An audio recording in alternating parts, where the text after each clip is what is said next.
Жылдан хабарнама. Ассалаумағалейкум, құрметті көрермен, біз тамашалауды және де бір ғана лайк түймесін басуды ұмытпаңыздар. Сенат депутаттарының сайлауы 2023 жылдың 14 қаңтарында өтеді. Тоқаев тиісті жарлыққа қол қойды.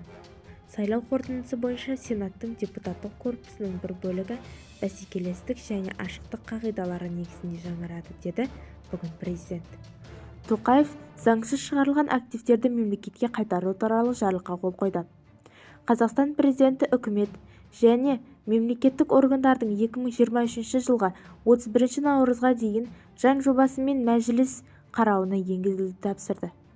Үкімет бас прокуратура және басқа да мүдделі мемлекет органдарының заңсыз шығарылған активтерді анықтау және мемлекетке қайтару үшін шет елдермен және халықаралық ұйымдармен өзара іс-қимылды жүйесі негізінде қамтамасыз етуге тиіс. Бізді тамашалауды жалғастырыңыз.